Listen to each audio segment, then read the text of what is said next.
Keeping the Night Watch by Hope Anita Smith. Fall. We are family. The first one is the hardest. Family dinner. The prodigal son has returned. Mama has killed the fatted calf, cooked all of Daddy's favorite foods. The house smells warm and safe, as if Daddy never left. We sit with pretend smiles on our faces. We are quiet and shy with each other, our eyes fixed on our plates like we're watching a really good TV show and can't look away for fear we might miss some action. I move my food around on my plate, but I don't eat. I'm having family dinner with a room full of strangers. My throat is so tight, not even Mama's candied yams can squeeze through. Daddy is full of compliments. Only I know his words are plastic, the kind that can't be recycled. Byron remembers to say please and thank you. Zuri's so scared. She forgets she hates all vegetables and, for the first time in her life, cleans her plate. After dinner, I wash dishes. When Grandmama comes in to make a cup of tea, I say, "This is a mess." Grandmama knows right away I'm not talking about the dishes. She hugs me and says, "No, this is a family." Family cooking instructions. Their conversation is sweet. Their words are light and airy, like a just-baked cake. They sugarcoat it to cover up any flaws or imperfections, try to hide the sunken part. They are so careful, each wearing their own apron to protect their clothed selves. And that's why, when I show up, metal cold and steel gray, they are not prepared. I slice through and we ooze out. That's when we see that we are not done in the middle. We need to bake a little longer. Pretending. Sometimes Zuri pretends that she is a lonely lady who wants to get a dog for company. She makes me drive on the imaginary trip to the pound. "Look," she says, "they're all wagging their tails. They're all saying, 'Take me.' I'm going to pick the one who looks like he needs me the most, the one who licks my face and loves me best. That one," she says matter-of-factly, pointing at a pillow on the couch. Zuri is all smiles as I chauffeur her home. But when I open the door for her, I see she's afraid. She's 8, and now she knows that things can go wrong. "What if?" she says, and her eyes well up with tears. She can't make her mouth form the words, but I know what she's thinking. What if her dog leaves, just up and runs away? Even though she does everything right, feeds it, loves it, gives it a nice place to sleep. What if that's not enough? "Hey," I say, trying to salvage some of my baby sister's magic. "This dog needs a name that will let him know he belongs. What do you think?" And then I scratch the pillow dog behind his ears and smile. Zuri's face lights up and she smiles too. "I know," she says, her face radiating belief. "I'll name him Stay." Sticks and stones. Grandmama always said, "Be careful what you wish for." I didn't listen. There were too many things to want. Basketball camp, my own room complete with TV and phone, but I wished hardest for Daddy to come back to us. Come back to me. Everything was changing. My voice, my friends. I needed Daddy. Mama's love and Grandmama's song were warm and sweet, but it wasn't enough. Now Daddy's home, and my jaw is set. My teeth are clenched. My words are burrowing deep down in my throat. "You've never been scared to ask anything," Mama says. "Talk to your Daddy." But my questions are brick heavy. I want to know, who are you? What were you thinking? Where did you go? Why did you leave? How could you do this to us? These questions could bury him. His answers could bury me. "Talk to him," Mama says again. "This could be a good thing." "How?" I ask. "Well," Mama says, smiling, "what doesn't kill you will make you stronger." Somebody's calling my name. Daddy is standing in the middle of our driveway. He bounces a basketball and sends a coded message to my brother. Byron hears the ball kiss the pavement and is out of his room and out the door. That won't work for me. So Daddy calls my name. "Hey, CJ, how about a little hoop? You and Byron against the old man." I pretend not to hear. I let the breeze from the open window blow his words away.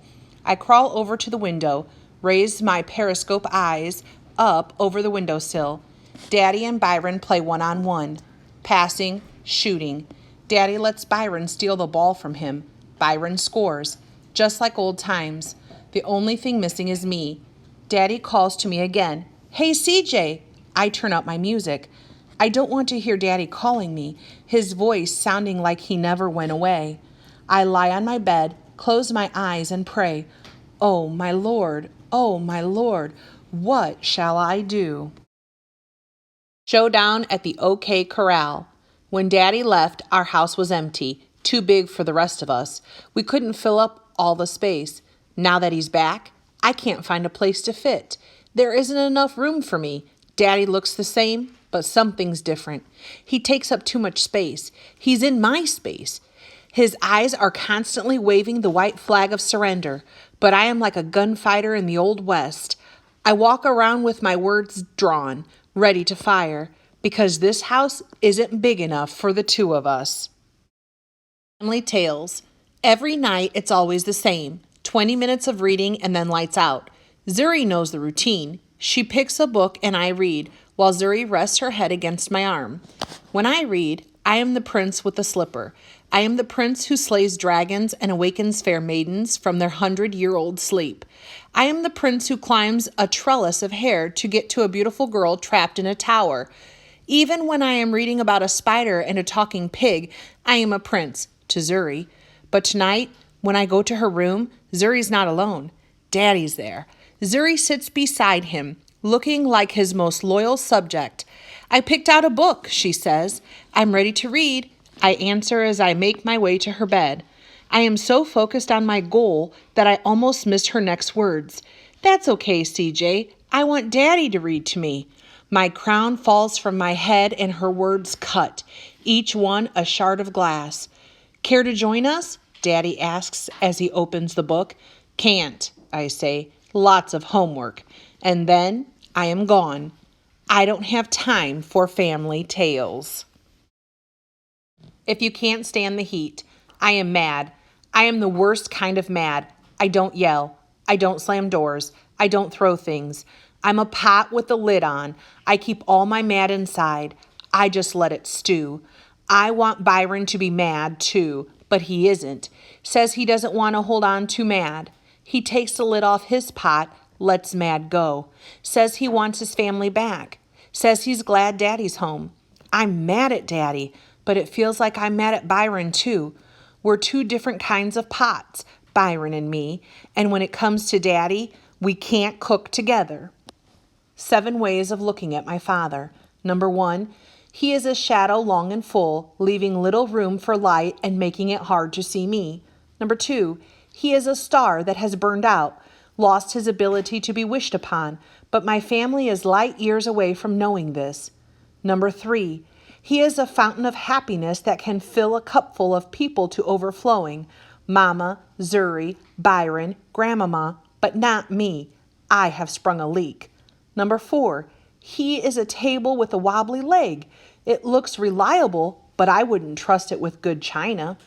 Number 5, he is the clock in the kitchen that never worked. His timing is all off. His true face is covered by his hands. Number 6, he is a mirage in the desert, a mighty tower you run toward for safety until you get to him and you realize he is just sand.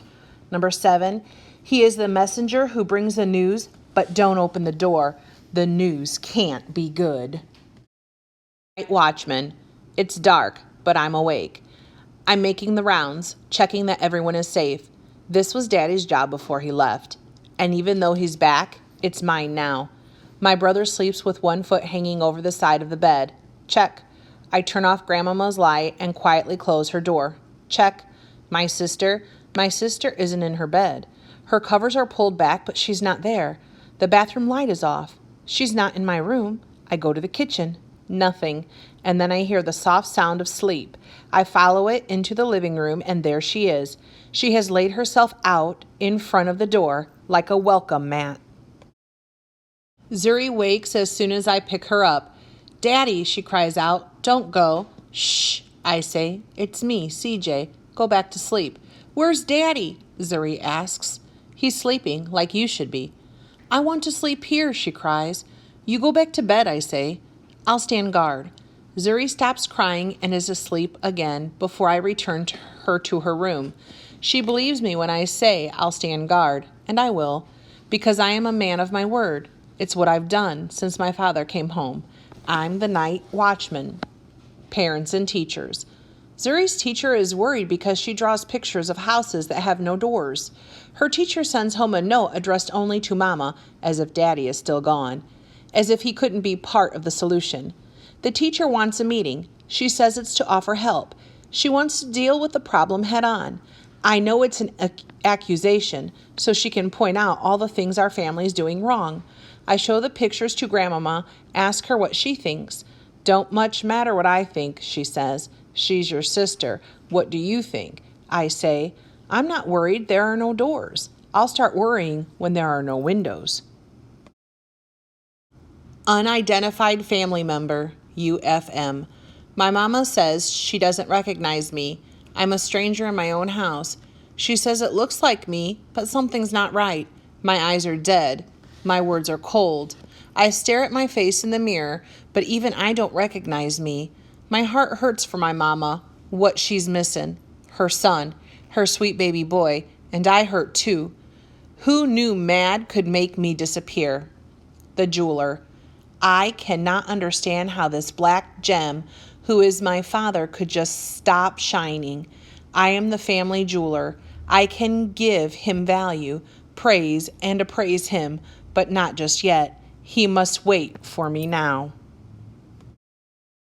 Sign language. Our house is silent. No one speaks in words. We hold our thoughts and feelings hostage, afraid of what they will do if we let them loose. Instead, Mama wears a painted-on smile that says, everything is okay now. My sister's hands latch on to Daddy every chance they get. They don't know how to be alone. No, that's not true. They know what it's like to be alone, and they say, we never want to be alone again. Byron rocks, imagining Daddy making his arms into a boat and sailing him away to the land of dreams. Byron's words arching back and forth, back and forth. They say, am I safe? Will you stay? I find new ways to avoid Daddy. Can go the whole day without making eye contact when he asks a question. My shoulders say, I don't know. Beats me. And Daddy's head is always bowed, like he's done something wrong and he knows he's in trouble. Listen, can you hear us? We all talk at once, and our mouths never move. A talk on the moon. Daddy made us all sit outside with him and look up at the moon. That, he said, is a constant. It's a sure thing, and even though you don't believe it right now, I'm a sure thing too. I'm as constant as the moon. The moon don't leave, Byron says. That's right, Daddy answers. The moon doesn't leave. But you did, Byron says in a huff. Let me tell you what happened, Daddy says. I had a problem that was just a little bigger than me. It was my black cloud. It came and stood in front of me and everything went black. Like an eclipse, I say. That's right, Daddy says. A total eclipse. Zuri asked the question that Byron and I can't voice. What's that mean, Daddy? What it means, Daddy says, as he sits Zuri on his lap, is that I was there all the time, but for a while, you just couldn't see me. Mountain climbing. It takes all of Daddy's energy to move his words across the chasm that separates us. When he speaks, his words echo and have lost all meaning when they finally reach my ear. I hope, one day, that my snowy mountain of anger will be so weighed down with Daddy's apology, I will be overwhelmed by an avalanche of forgiveness. The good stuff. Byron says sometimes he feels like he's invisible. Nobody can see him, not even me. People see me because I'm the oldest. I even have Daddy's name, Cameron James Washington III. Everybody sees Zuri, the baby, the cute one. Byron says he's in the middle, wedged in between me and Zuri, like a sandwich. I say that makes him lucky. He says, no, man, that makes you lucky. Everybody knows you can't make a sandwich without bread. Maybe, I say, putting him in a headlock, but it wouldn't be much of a sandwich without the stuff in the middle. Crazy glue. It holds fast, won't let go, clings to everything it touches, Nothing temporary about it. It's forever. Like the pain I feel about what Daddy did. My thoughts get stuck to leaving, gone, and left behind. Daddy's home, I remind myself. Things are different now. Back to normal. I want to believe this. I want to stop hating my father. That's not true. I don't hate him. I love him. But I don't like him much. More than anything, I want to let go. But I can't. I'm stuck. Place cards. I was summoned to the dining room. Grandmama wanted to talk to me. CJ, she said, I used to love having people over for dinner. I'd cook all day long and make a fuss, putting out the gem of the first water, china, and linens. I'd set things out just so. I used every ounce of good penmanship from my school days to make place cards for all my guests. But every now and again, somebody would decide they didn't want to sit where I put them. They'd take it upon themselves to sit wherever they pleased. Left-handed folks would wind up in elbow fencing matches with right-handed folks. Two people who had fond dislike for each other would be forced to smile politely as their hands touched when they passed the dinner rolls. It always caused a mess. Here I had taken the time to write out everyone's name just so. I wanted to make sure a good time was had by all, and just like that, one misplaced person can knock everything out of balance. There's an order to everything, you know. She scrawled something on a small piece of white paper, pursed her lips together, and looked at me hard. Her message was done. What? What was she saying to me? Exasperated, I said, I don't get it, Grandmama.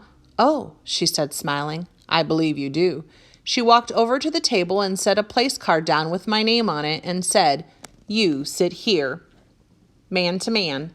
Daddy and I are having a man-to-man talk, except I don't have anything to say.